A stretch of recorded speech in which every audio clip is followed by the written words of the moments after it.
ಮುಸುಕು ಹಾಕಿಕೊಂಡು ಮಲಗಿದ್ದೀಯಲ್ಲ ಕದ್ದ. ಹಾಗಾದ್ರಿಂದ ಪಾಲಿಗೆ ಬಂದ ಕಷ್ಟ ಏನೆನ್ನುವುದಾಗಿ ಈ ತಾಯಿಯ ಬಳಿಯಲ್ಲಿ ಹೇಳಬಾರ್ದ. ಏನಾಯ್ತು ಶ್ರೀನಿವಾಸ?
ಮಧ್ಯಭಾಗದಲ್ಲಿ ಹೆಣ್ಣೋರ್ವರನ್ನು ಕಂಡ ತಾಯಿ ಮನೆಗೆ ಒಂದು ಕೇಳಿದಂತಾದ್ರೆ ತೋಂಡಾಲೇಶ್ವರ ಆಕಾಶರಾಯ ಹಾಗೂ ಧರಣಿ ದೇವಿಯವರ ಮಗಳು ಪದ್ಮಾವತಿ ಎಂಬವಳಂತೆ.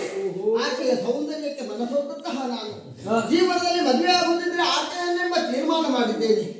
ನೀವೇ ಮದುವೆಯನ್ನು ಮಾಡಿಸಬೇಕು ತಾಯಿ. ಅಮ್ಮ ಮದುವೆಯನ್ನು ಮಾಡಿಸಬೇಕೆಂದಾಗಿ ಆಸೆ ಉಂಟು. ಈಗಾಗಲೇ ಆಕಾಶರಾಯ ಹೇಳಿದ್ದಾನೆ 16,000 ರಾಮಟಕ್ಕೆ ಹೊಂದಬೇಕಂತೆ. ಈ ದೇವತೆಗಳು ಬರಬೇಕಂತೆ. ಬ್ರಹ್ಮನ ಪೌರೋಹಿತ್ಯ ಆಗ್ಬೇಕಂತೆ. ಇದೆಲ್ಲ ಒದಗಿಸು ಕಷ್ಟ ಅಲ್ವೇನಾ ಅಮ್ಮ? ಖಂಡಿತವಾಗಿ ಕಷ್ಟ ಆಗುವುದಕ್ಕೆ ಸಾಧ್ಯವೇ ಇಲ್ಲ ತಾಯಿ. ನಾನು ಯಾರು ನೀನು ಯಾರು ಎಂಬುದಾಗಿ ಬದಲಾಗಿ ಯೋಚಿಸಬೇಕಾದದ್ದು ನಿಮಗಿದೆ. ಖಂಡಿತವಾಗಿ ನಿಮಗೆ ಎಲ್ಲವೂ ಅರ್ಥವಾಗಿದೆ ಎಂಬುದನ್ನು ತಿಳಿದುಕೊಂಡು ಬಂದಿದ್ದೇನೆ. ಮತ್ತೆ ಸಾಲ ಕುಬೇರನಲ್ಲಿ ಎಷ್ಟು ಕೇಳಿದರೂ ಕೂಡ ಖಂಡಿತ ಸಾಲವನ್ನು ಕೊಡುವುದಕ್ಕೆ ಸಿದ್ಧನಾಗಿದ್ದಾನೆ.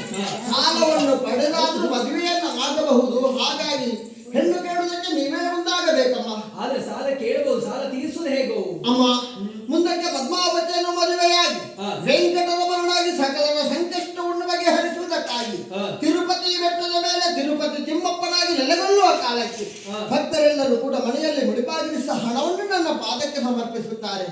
ಆ ಹಣವನ್ನೇ ಸಮುದ್ರದ ಮುಖೇನ ಕುಬೇರನಿಗೆ ಒಪ್ಪಿಸುವುದರ ಮೂಲಕ ಸಾಲ ಸಂದಾಯವಾಗುತ್ತದೆ ತಾಯಿ. ಸಂತೋಷ ಕಂದ. ಈ ಶ್ರೀನಿವಾಸ ಕಲ್ಯಾಣ ಲೋಕದ ಕಲ್ಯಾಣ ಖಂಡಿತ.